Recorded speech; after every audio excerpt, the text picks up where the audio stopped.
ఇది విజయవాడలోనే రామకృష్ణ నగరు మొత్తం మునిగిపోయింది. చూడండి ఆ వాటర్లో నేను కూడా ఉన్నాను. టోటల్గా మునిగిపోయిన పరిస్థితి. ఇది ఆ వీధికి అంటే రామకృష్ణ నగర్కి సంబంధించిన వీధి ఏదైతే ఉందో దాని స్టార్టింగ్ పాయింట్. ఈ స్టార్టింగ్ పాయింట్లోనే వాటర్ ఈ రేంజ్లో ఉంది అంటే మీరు ఇంకా వెళ్ళే కొద్దీ పరిస్థితి చూడొచ్చు.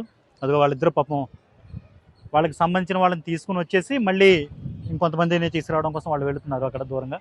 అలాగే వాళ్ళ సామాన్లు తెచ్చుకోవాల్సిన పరిస్థితి కూడా ఉంది లోపల. ఉదయం 7 గంటల నుంచి ఇదే పరిస్థితి. అంటే ఒక్కసారిగా వాటర్ వచ్చేయడంతో వాళ్ళందరూ కూడా ఒక విధమైన హర్రీకి లోనైపోయారు. వాళ్ళు ప్యానిక్ కూడా అయిపోయారు. వాటర్ వచ్చేసింది, ఎలాగా బయటపడాలి ప్రాణాలతో ఆలోచించి వాళ్ళు బయటకు వచ్చేసారు తప్ప కనీసం ఏమి తెచ్చుకోలేదు. వాళ్ళ సామాన్లు కానీ ఆహార పదార్థాలు బియ్యం కూరగాయలు ఇవన్నీ కూడా అన్ని లోన వదిలేసి వచ్చేసారనమాట. వాళ్ళు ఇప్పుడు నెక్స్ట్ ఒక కనీసం 2-3 రోజులు ఇదే పరిస్థితి ఇక్కడ కొనసాగుతుందని అంచనా వేస్తున్నారు. ఈ వాటర్ అంతా బయటకు వెళ్ళిపోయి మళ్ళీ సాధారణ పరిస్థితి రావడానికి. అంతవరకు ఎక్కడ ఉండాలి అనే దాని మీద వాళ్ళ ప్రధానమైన డౌట్. బయటకు వచ్చేసి అది వాళ్ళు నిలబడి ఉన్నారు. వాళ్ళందరూ ఒక్కొక్కరు ఒక్కొక్క విధమైనటువంటి బాధ చెప్తున్నారు. అన్నిటిని మించి పాములు తేలు మెయిన్ ఇటు చూడండి. ఇటంతా ఒక అడవి లాంటి ఏరియా. అక్కడ బుడమేరు వాగు ఇటువైపు ఉంటుంది. దాన్ని కట్ట తెప్పేశారనమాట. ఆ కట్ట తెప్పేయడంతో మొత్తం వాటర్ ఇటు వచ్చేసింది. దాంతోపాటు ఈ పాములు తేళ్లు వచ్చేసాయి ఇళ్లలో కానీ వాళ్ళు చెప్తున్నారు. అవన్నీ తప్పించుకుంటూ బయటకు రావడానికి కూడా కష్టమైందని వాళ్ళు చెప్తున్న పరిస్థితి. ఇటువైపు చూస్తేనేమో టోటల్గా ఆ వెహికల్స్ అన్నీ కూడా ఇందులోనే ఉండిపోయాయి. అవి కాస్త దగ్గర నుంచి చూపించే ప్రయత్నం చేస్తానండి.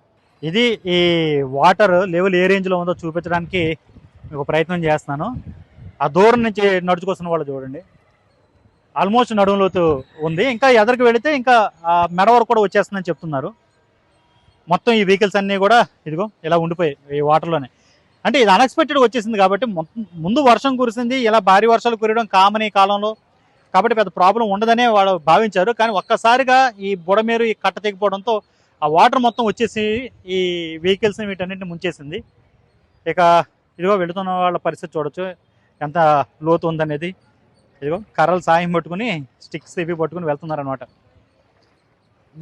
ఈ కాస్త వయసులో ఉన్నవాళ్ళు యంగేజ్లో ఉన్నవాళ్ళు వీళ్ళు బాగానే వచ్చేస్తున్నారు, కాస్త అటు ఇటు మూవ్ అవుతున్నారు. కానీ పెద్దవాళ్ళు ఈ టెర్రస్లోనే ఉండిపోయారు. వాళ్ళు ఈ పెద్ద పెద్ద అపార్ట్మెంట్స్ ఏవైతే ఉంటాయో వాటిలో పైకి వెళ్ళిపోయి ఆ పైన వాళ్ళు ఉండిపోయినటువంటి పరిస్థితి.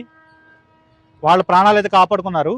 అయితే వర్షం నిన్నటంతా ఎఫెక్టివ్గా ఈరోజు లేకపోవడం కొంత వీళ్ళకి రిలీఫ్ ఇస్తుంది. మళ్ళీ కనుక నిన్నట్లాగా వర్షం పడితే ప్రమాదం కొంచెం గట్టిగానే ఉండే అవకాశం ఉంది. గవర్నమెంట్ అఫీషియల్స్ కూడా కష్టపడుతున్నారు. కాకపోతే అన్ని చోట్లకి వెళ్ళలేని పరిస్థితి అనమాట. ఒకవైపున వర్షం వచ్చేస్తుంది, మరొక వైపు వాటర్ వచ్చేస్తుంది. అలాగే రెస్క్యూ టీమ్స్ అన్ని కూడా రంగంలోకి దిగాయి. వాళ్ళందరూ వాళ్ళ పనులు అయితే చేస్తున్న పరిస్థితి. కానీ ఇదిగో ఈ ఇళ్లలో ఉండిపోయిన వాళ్ళు తమకు ఎవరైనా వచ్చి సాయం చేస్తే బాగుండని యాంగిల్లో వాళ్ళు ఆలోచిస్తున్నారు. కాకపోతే ఇదొక్కడే కాదు, ఈ సింగనగర్కి సంబంధించిన ఏరియాల్లో ఈ రామకృష్ణపురం కానీ ఇంకా వేరే నందమూరి నగర్ ఇలాంటి అన్నీ కూడా పూర్తిగా వాటర్తో మునిగిపోవడంతో వీళ్ళందరినీ ఎక్కడికి షిఫ్ట్ చేయాలనేది ఆలోచిస్తున్నారు. కొంతమందికి అయితే ఇక్కడ లోకల్గా ఉన్న అన్న క్యాంటీన్లు ఇలాంటి చోట్ల వాళ్ళకి భోజన ఏర్పాట్లు చేస్తున్నారు. మరికొంతమందికి సచివాలయాల్లో తాత్కాలికంగా ఒక షెల్టర్ అయితే ఇస్తున్నారు. అయినప్పటికీ ఇళ్లలో ఉండిపోయిన వాళ్ళ పరిస్థితి కాస్త ఆందోళనకరంగా ఉంది. బైక్ చూడండి ఎలా మునిగిపోయింది మొత్తం. ఇంకా ఇది టోటల్ ఇంజిన్ కూడా సీజ్ అయిపోతుంది. ఈ ఆల్మోస్ట్ గోడ సగం మునిగిపోయిన పరిస్థితి. వీళ్ళందరూ మరొక 2-3 రోజుల పాటు ఎలా ఉండాల్సిన పరిస్థితి కనబడుతుంది. ఇక్కడ మొత్తం వాటర్ చూడండి, వాటర్ ఫ్లో కూడా చాలా గట్టిగా ఉంది. ఆ వాటర్ అలాగా కాలనీలోకి వెళ్ళిపోతుంది. మాకు ఎక్కడ దాకా మునిగినాయి నీళ్ళు. అది మొత్తం ఎటు చెట్టు సామాన్లన్నీ తడిసిపోయినాయి. ఇంట్లో ఇప్పుడు అందరూ వేరే ఇంట్లో పెట్టాం. ఇంకో మా బావ అనుకున్నాడు అక్కడ. అది మొత్తం ఎటు చెట్టు అన్నీ మునిగినాయి. మొత్తం మాది పక్క ఏరియా, మా బావలు ఇల్లు ఏరియా మొత్తం ఇంకో నడుం దాకా వచ్చేసినాయి. అది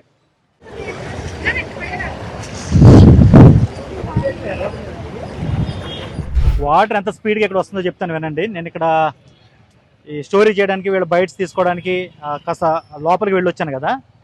వచ్చేసరికి నా బండి చూడండి మునిగిపోయింది. నా బండి ఇక్కడ పెట్టినప్పుడు అది రోడ్డు మీద పెట్టి వెళ్ళాను నేను. టోటల్ వాటర్ వచ్చేసింది మొత్తం. ఈ ఫ్లైఓవర్ కింద టోటల్ వాటర్ చేరిపోయింది చాలా వేగంగా. వర్షం లేదు కానీ ఈ వాటర్ వచ్చేస్తుంది మొత్తం. కాస్త జాగ్రత్తలు తీసుకోవాలి, కాస్త అధికారులు కూడా దృష్టి పెట్టాలి. ఇక్కడ వీళ్ళని ఇమీడియట్గా రీలొకేట్ చేయడంలో.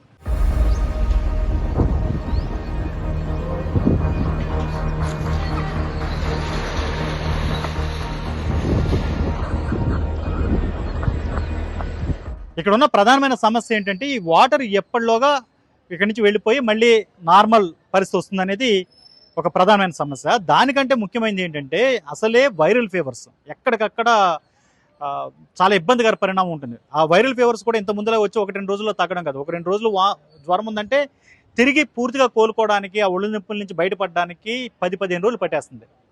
ఇది ప్రభుత్వమే చెప్తుంది చాలా జాగ్రత్తగా ఉండండి అని చెప్పి.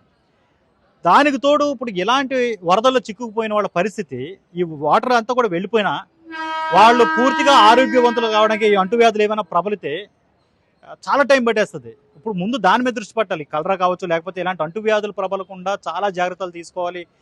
గవర్నమెంట్ ఆ దిశగా కూడా ఆలోచించాలి అనేది మెయిన్ డిమాండ్ పెడితే.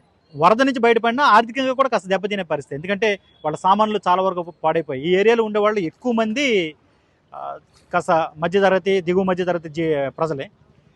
వాళ్ళందరూ ఒక వారం రోజుల పాటు అయితే ఖచ్చితంగా తమ జీవనోపాధికి దూరం కావాల్సిన పరిస్థితి కనబడుతుంది. మరొకటి, ఈ అంటువ్యాధులు ప్రబలకుండా జాగ్రత్తలు తీసుకోవాలి. గవర్నమెంట్ తరపు నుంచి కూడా కొన్ని చర్యలు తీసుకోవాల్సిన పరిస్థితి. మొత్తం ఈ నడుంలోతు నీళ్లలో ఇంకా వీధి చివరిలో ఉన్నాను, ఎదరికి వెళితే పూర్తిగా పీక అంటే మెడ వరకు వచ్చేస్తుంది. సో అలాంటి పరిస్థితుల్లో ఈ వాటర్ అంతా వెళ్ళిపోవడంతో పాటుగా తర్వాత ఎలాంటి అంటువ్యాధులు ప్రబలకుండా కూడా చాలా చర్యలు అయితే తీసుకోవాల్సిన అవసరం ఉంది. గవర్నమెంట్ ఆ దిశగా ఆలోచిస్తుందని చూద్దాం. ముఖ్యంగా అయితే ఆల్రెడీ చేస్తున్నారు కలెక్టర్ కానీ, అదేవిధంగా ఈవెన్ సిఎస్ స్థాయిలో అధికారులు పర్యటిస్తున్నారు. మొత్తం ఎక్కడెక్కడ జాగ్రత్తలు తీసుకుంటున్నారు, ప్రజలకు ధైర్యం చెప్తున్నారు. కానీ ఈ వరద తదనంతర పరిస్థితికి సంబంధించి కూడా వాళ్ళు చాలా ముఖ్యమైన అంశాల మీద దృష్టి పెట్టాల్సిన పరిస్థితి కనబడుతుంది. మరిన్ని అప్డేట్స్ కోసం చూస్తూనే ఉండండి ఏబీపీ దేశం.